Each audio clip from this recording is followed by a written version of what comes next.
you. Seriously, please. Come on, guys. Thank you so much.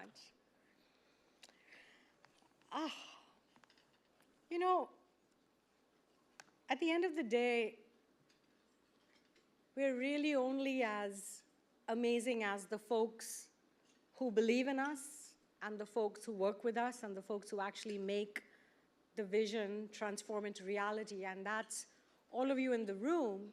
And if you'll indulge me for one moment, I'd like all of the breakthrough staff and board to stand up. Because without them, none of this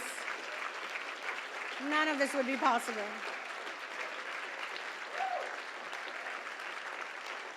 Nasser, you're not standing.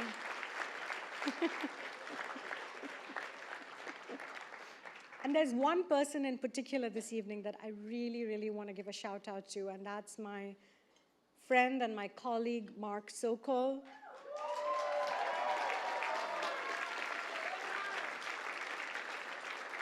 Mark, I love you so much. Thank you for making this whole thing happen so beautifully and effortlessly. It's just incredible that we're all here. And we've already said thank you to the gala chairs. You guys have been really supporting this whole effort in so many different ways. The host committee, people who have walked with me since I was a kid in Calcutta. There are so many Calcutta people and old friends in the house, and new people who have joined the Breakthrough community just a few weeks ago, and everybody in between. It's just such a wonderful feeling to have all these different worlds intersect. And a big thank you to the Pierre and everyone who's working this evening to make this evening as magical as it's going to be. And I hope you all have a really great time being a part of this breakthrough generation that is going to make violence against women and girls unacceptable in our lifetime. In our lifetime.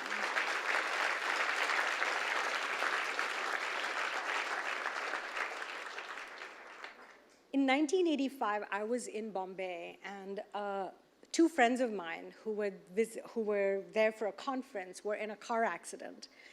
And they ended up in Jaslok Hospital because they were really badly injured, and so we were taking it in turns to take care of them in the evening.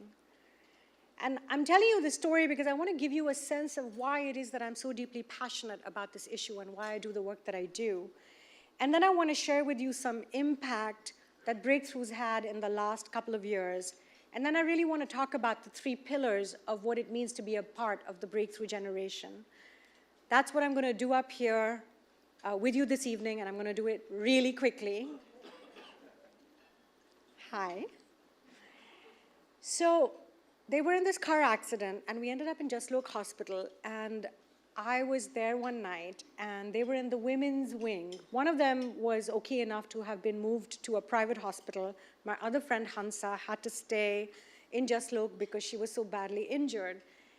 And the women's wing was full of women, young women, who had been badly burned by their family members. I had actually never experienced or seen what that looked like or what that felt like. And there were so many beds that there were so many women in this ward that they actually had mattresses on the floor because there weren't enough beds to accommodate all these young women, some girls, who were really badly burned. And so when you're badly burnt, they were like swaddled in all of these bandages, and they were in a lot of pain. So instead of taking care of my friend, I was sort of running around this ward, holding somebody's hand, trying to find a nurse, trying to scream for a doctor. And then all of the ones who were on the floor, there were these rats. There were these big, bloody rats that were at the beds, trying to nibble at the bodies of these young women who were burned. And I don't mean to be a downer. I don't mean to be like, oh my God, isn't that horrible? The thing that really stayed with me from that night was that this was so avoidable. Like, this had happened to them because a family member had done this to them.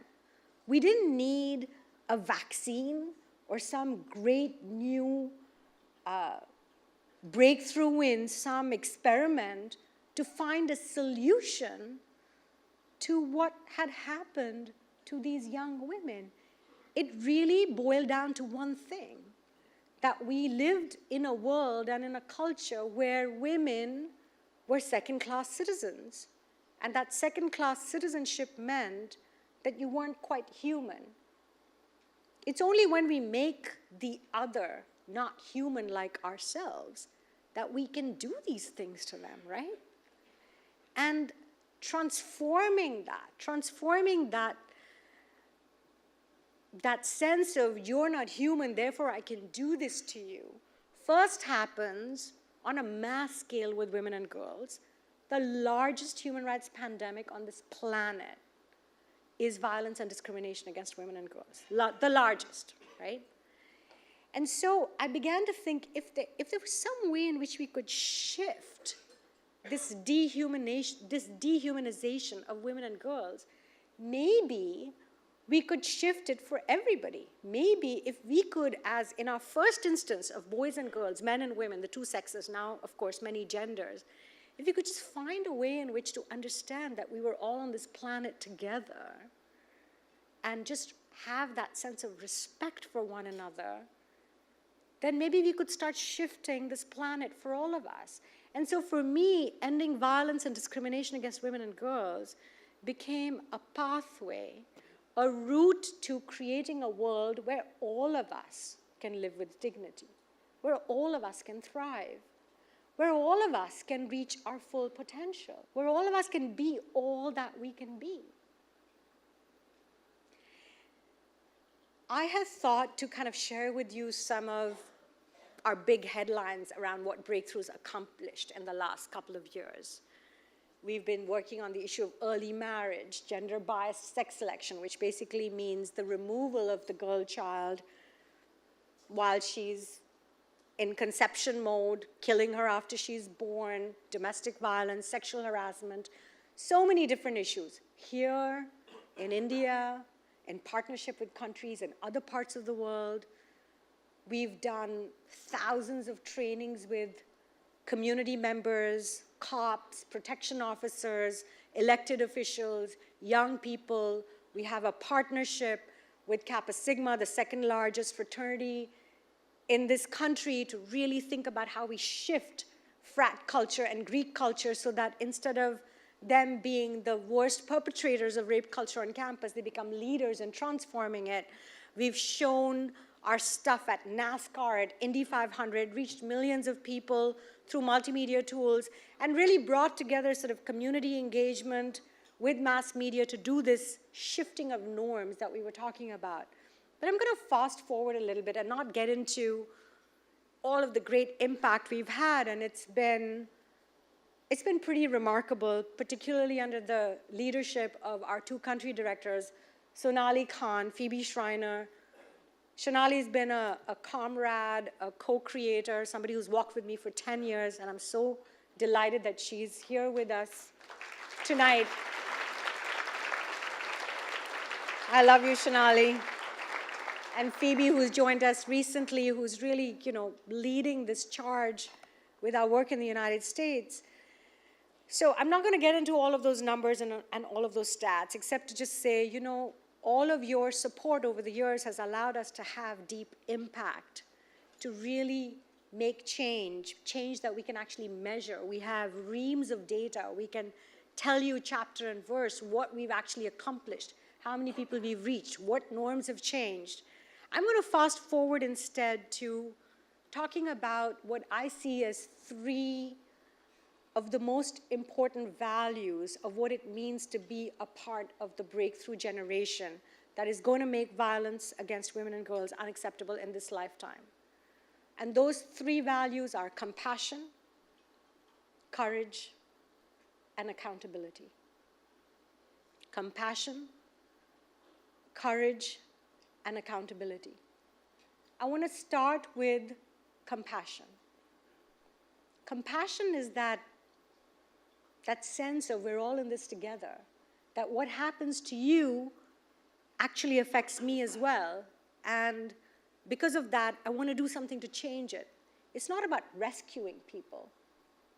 It's not about speaking for people. It's about standing with people. It's about being in solidarity. And I met David at Amy's just a couple of weeks ago, and he introduced me to this remarkable young man called Nick Jager, who's going to be one of our honorees this evening.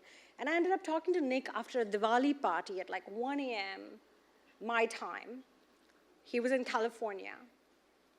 And this young guy, white, 16-year-old high school kid, told me that the reason that he is so deeply committed to working on the issue of domestic violence and violence against women is because he deeply values the safety and the security that he has in his home and in his family.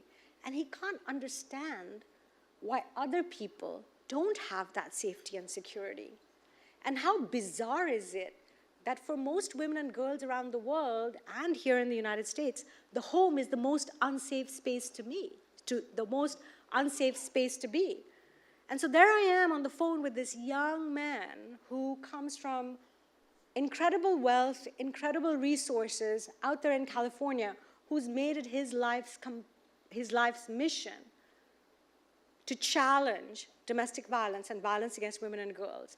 And for me, that's what compassion looks like. That's what it sounds like. And you'll hear more from Nick later in the evening. And then I thought about the issue of courage. And all the way from a tiny little village in Bihar in India comes this young woman called Tabbu. And Tabbu is here with her dad, Muhammad Ramzan, a Muslim community. Muhammad Bhai is a bicycle repair guy, not very well off, in fact, quite poor, 4 daughters and a son. Tabbu comes to one of Breakthrough's trainings in Bihar, gets all fired up around the issue of early marriage, goes home and tells her dad, "You can't get my sister married until she finishes her education." She's really scared, but she has the courage to stand up for her sister and for herself. And her father, who lives in this small community in Bihar, first says, "What are you talking about?" and then comes along and walks with her. And today, after Friday prayers at their mosque in their little community in Bihar, he talks to his community around how we need to stop early marriage and how he is not going to allow dowry to be a factor in his 4 daughters' marriages. And so that's courage.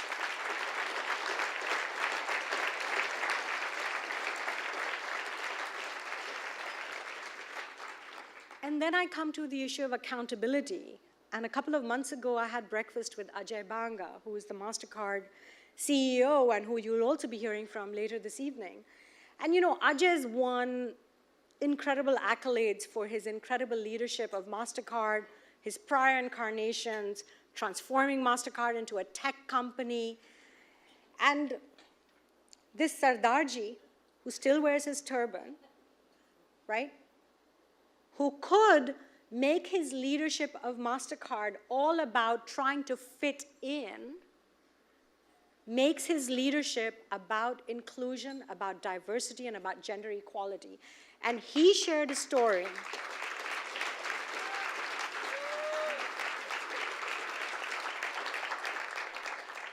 And he shared a story with me that stuck with me, I must confess, a little bit biased because my alma mater, Mount Holyoke, was involved in the little story that he told, but he said his HR folks kept saying to him, "We can't find any women engineers," because he was trying to transform the gender composition, the sex composition of his company, not just any old way, but around the tech component of it. And so he was hanging out with his wife and Mona, who is one of our co-chairs, and they had a conversation about women's colleges. And lo and behold, there are lots of amazing women graduating with tech degrees. So this story around we can't find the qualified women didn't wash. So what did Ajay do? He went back to his HR folks and he said, you know what? We're just recruiting all our engineers, all our techie people from women's colleges, Mount Holyoke, Smith.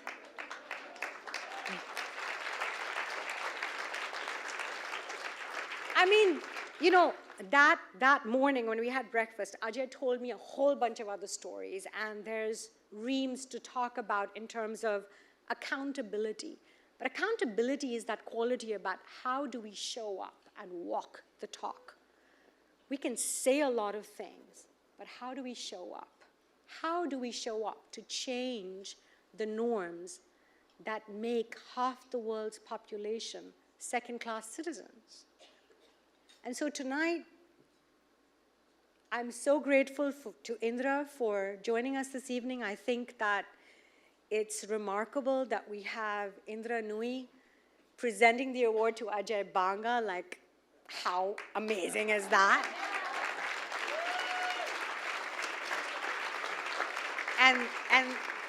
And thank you, Dina, for making the magic happen for us.